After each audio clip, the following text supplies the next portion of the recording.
कि एक ट्रेनिंग कराते कराते हमको इतना अच्छा सीख देके चले गए, मतलब कि इतना अच्छा कुछ बता रहे हैं, मतलब कि मान के चलो एंड टाइमिंग है हमारा, उनके बारे में मैं कुछ बताना चाहता हूँ, उनकी खासियत बताना चाहता हूँ। जितने दिन मेरे 3 डेज की ट्रेनिंग में जितना मैंने जजमेंट किया है, माइंड ब्लोइंग पर्सन, मतलब कि देखो कितना बताते बताते, मतलब कि कितना अच्छा एंजॉयमेंट के साथ स्टडी कराना, कितना अच्छा बताना, बच्चों को कितना अच्छा मोटिवेट करना, हमें कौन सा फील्ड कैरियर चूज करना चाहिए, कैसे जाना चाहिए, कैसे आगे बढ़ना चाहिए। देखो एजुकेशन तो हर कोई व्यक्ति देता है, लेकिन लाइफ में जो आगे बढ़ने का रास्ता बता देता है उससे बड़ा कोई नहीं होता, क्योंकि ज्ञान, अगर जिसने आपको आगे जाने का ज्ञान दे दिया यानी कि उससे बड़ा कोई नहीं है।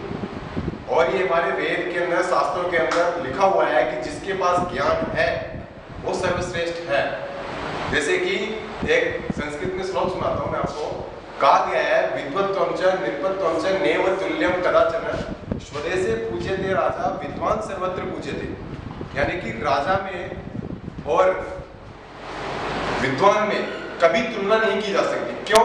क्योंकि राजा एक अपने राज्य के अंदर ही पूजा जा सकता है। अगर वो जैसे कि यहाँ का कोई मिनिस्टर होगा, वो अगर दूसरी कंट्री में चला जाए तो वहां के लोगों के लिए मिनिस्टर नहीं।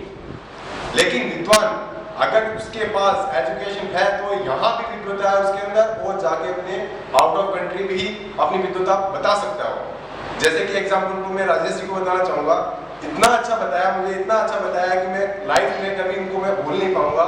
एनीबॉडी कहीं ना कहीं रहूंगा, इनको मैं याद करते रहूंगा, इतना बता दिया।